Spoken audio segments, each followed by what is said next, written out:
যেই সময়টা শীত আসছে শীত জাঁকিয়ে পড়ার অপেক্ষা, সেই সময়টা যদি বৃষ্টি হয় তাহলে ঠিক এরকম অবস্থাই হবে যে ছবি আপনাদেরকে হুগলির দেখালাম। বৃষ্টিতে আশঙ্কায় কৃষকরা ঝাড়গ্রামেও। অকাল বৃষ্টিতে আলু চাষের ক্ষতির আশঙ্কা, ফসল নষ্টের আশঙ্কা পশ্চিম মেদিনীপুরের বিভিন্ন জায়গায়। চন্দ্রকোনার কৃষকদের মাথায় হাত, পাকা ধান নষ্ট হতে পারে বলেও চিন্তায় রয়েছেন তারা।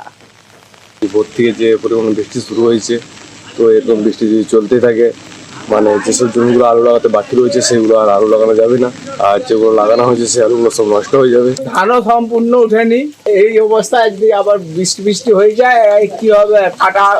আলু কাটা আছে, আলুগুলো নষ্ট হতে বসেছে। গরম ক্ষতি মানে এই ক্ষতির কোনো হিসাব করা যাবে না যে কি ক্ষতি হচ্ছে।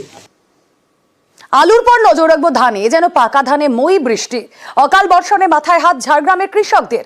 অসময়ের বৃষ্টিতে ক্ষতি পাকা ধানের। বৃষ্টি হয়, ফসলের ধানের তো ক্ষতি হচ্ছে, ধান চাষি ধান কাটছে, ধানের ক্ষতি হবে। এই মুহূর্তে বৃষ্টি হলে সবজির ক্ষতি হবে, আলুর ক্ষতি হবে। যদি ক্ষতি হয়, আমাদের প্রশাসন ঠিকই আছে, সবাই প্রস্তুত আছে মোকাবিলা করার জন্য। যদি জল দাঁড়িয়ে যায়, ক্ষতি হয়, তাহলে দিদি আমাদের কাছে আছে, আমাদের দপ্তরও কাছে আছে, আমরা চাষিদের সাহায্যের হাত বাড়িয়ে দেবো। ঘূর্ণিঝড়ের প্রভাবে বৃষ্টি চলছে, রাজ্যে বৃষ্টির সতর্কতা। আজ থেকে উপকূলের 4 জেলায় হালকা থেকে মাঝারি বৃষ্টি, সেই ছবি আপনাদেরকে দেখাচ্ছি। আর ছবি দেখাচ্ছি এটাও যে কিভাবে চাষে প্রভাব পড়ছে এই অকাল বৃষ্টি।